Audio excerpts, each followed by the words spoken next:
बच्चों हमारी कहानी कौन सी चल रही है, क्या नाम है उसका? The fun they had.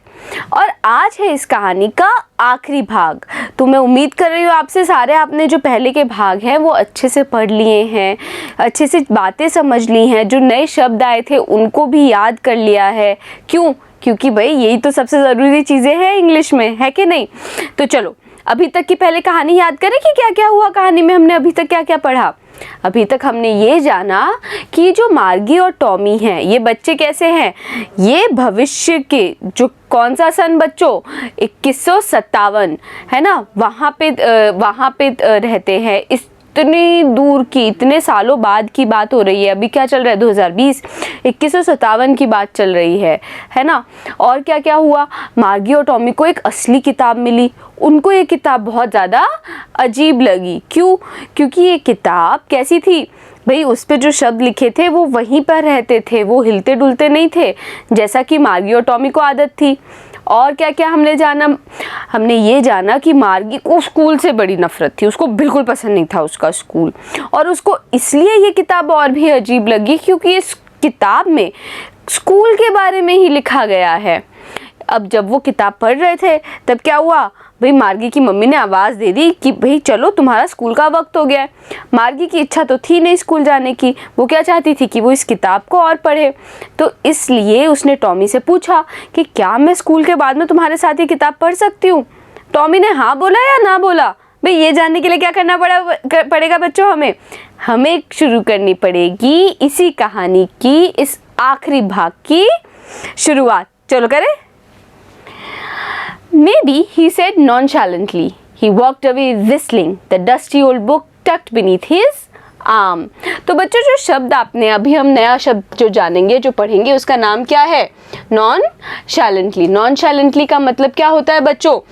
उदासीनता से, दुख के साथ में या उदासीन होकर।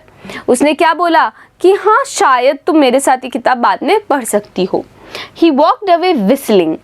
तो बच्चों सीटी बजाना क्या होता है? विसल करना। विसल करना मतलब सीटी बजाना, और विस्लिंग मतलब सीटी बजाते हुए। तो क्या किया टॉमी ने? वो सीटी बजाते हुए जाने लगा। और जब वो सीटी बजा रहा था, जा रहा था, तब उसने क्या किया? अपने हाथ के नीचे उस किताब को दबा लिया, टग्ड कर लिया। टग करना मतलब दबाना, है ना।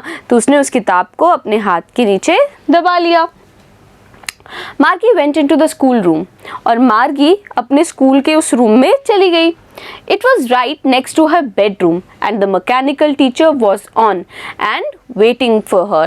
तो बच्चों बहुत ज़्यादा इम्पॉर्टेंट है। जब पुराने स्कूल थे वहाँ पे क्या होता था? एक अलग से बिल्डिंग होती थी जहाँ पे सब जाते थे। लेकिन जो मार्गी का जो स्कूल है वो कहाँ पर है? उसके उसी बेडरूम के पास में ही है। उसके बेडरूम के पास वाला जो कमरा है वो क्या है असलियत में? उसका स्कूल रूम। और क्या था वहाँ पे? जो मैकेनिकल टीचर था वो ऑन अवस्था में था, यानी वो जो तकनीकी अध्यापक था वो ऑन अवस्था में था और मार्गी का वेट कर रहा था। अब याद करो पहले की बातें। वो मैकेनिकल टीचर या वो तकनीकी अध्यापक दिखता कैसा था? वो कैसा था? वो तो एक बड़ी सी स्क्रीन थी और उसी स्क्रीन के ऊपर पाठ पढ़ाए जाते थे। It was always on at the same time every day except Saturday and Sunday. ये जो तकनीकी अध्यापक था वो सेम समय पर, उसी समय पर हमेशा ऑन हो जाता था। उन सारे दिनों में, सारे दिन और सही समय पर वो ऑन हो जाता था। लेकिन वो 2 दिन ऑन नहीं होता था। कब नहीं होता था बच्चों? सैटरडे और संडे। मतलब क्या है कि मार्गी की भी सैटरडे और संडे को छुट्टी रहती थी स्कूल से।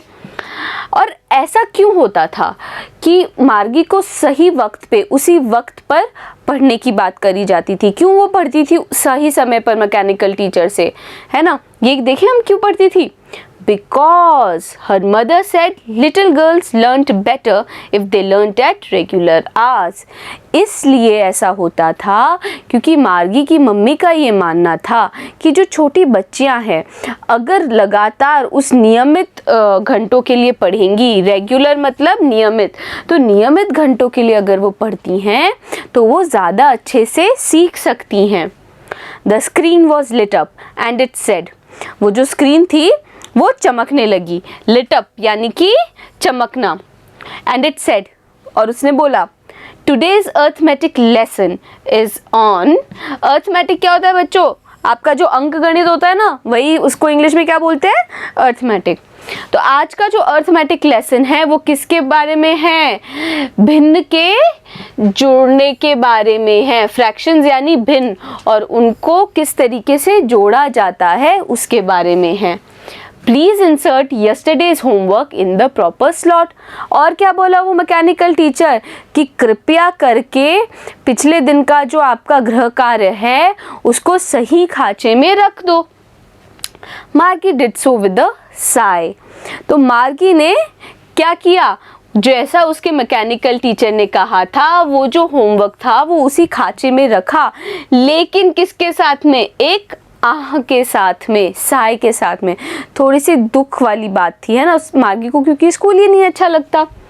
She was thinking about the old schools they had when her grandfather's grandfather was a little boy.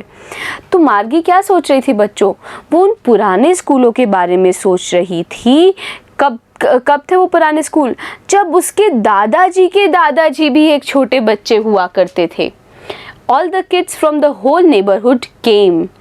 तो उस स्कूल में क्या होता था पुराने स्कूल में बच्चों? सबसे ज़्यादा इम्पॉर्टेंट बात, मार्गी जो है उसका स्कूल एक उसके कमरे के, बेडरूम के कमरे के पास में ही एक कमरे में है, लेकिन उसके दिमाग में क्या चल रहा है? उन पुराने स्कूलों के बारे में चल रहा है, जब उसके दादाजी के दादाजी भी छोटे बच्चे होते थे। उन स्कूलों में क्या होता था? जो सारे बच्चे थे, है ना, all the kids from the neighborhood came laughing and shouting in the schoolyard. क्या कर रहे थे? जो क्षेत्र था, आसपास का जो पूरा क्षेत्र था, नेबरहुड था, वहाँ के सारे बच्चे हंसते हुए चिल्लाते हुए स्कूल के आंगन में इकट्ठा होते थे। स्कूल यार्ड मतलब स्कूल का जो पूरा आंगन है ना, वहाँ पे इकट्ठा होते थे, sitting together in the school room. और वो साथ में बैठे हुए हैं उस स्कूल के कमरे में, going home together at the end of the day. और दिन के अंत में भी वो साथ निकलते हैं, साथ घर को जाते हैं।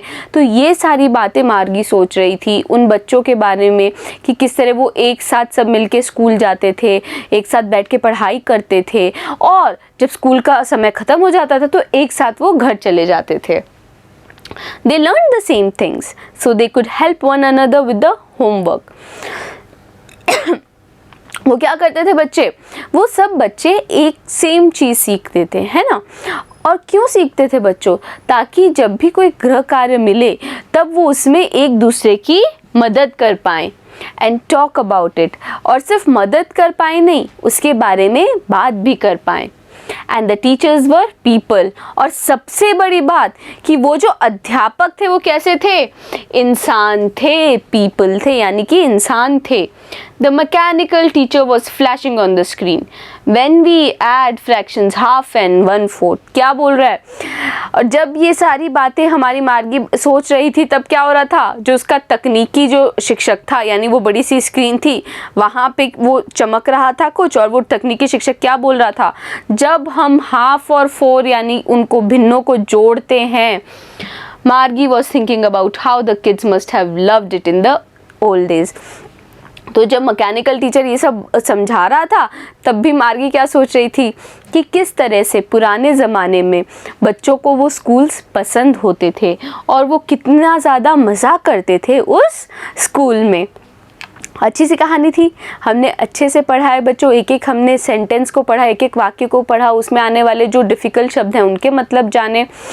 तो अब आपको क्या करना है? आपको ये वीडियोस को बार बार देखना है ताकि आपके इस चैप्टर की जो समझ है वो बढ़े। क्यों? क्योंकि जो अगला वीडियो है हम उसमें करने वाले हैं इसी चैप्टर के क्वेश्चन और आंसर्स। तो फिर आपको मैं बोल रही हूँ बार बार वीडियोस को देखो, क्योंकि अब जो हम क्वेश्चन और आंसर्स करेंगे वो कैसे होंगे भाई? इसी चैप्टर के ऊपर तो होंगे। तो बने रहिएगा आप लोग मेरे साथ, मिलते हैं अगले वीडियो में।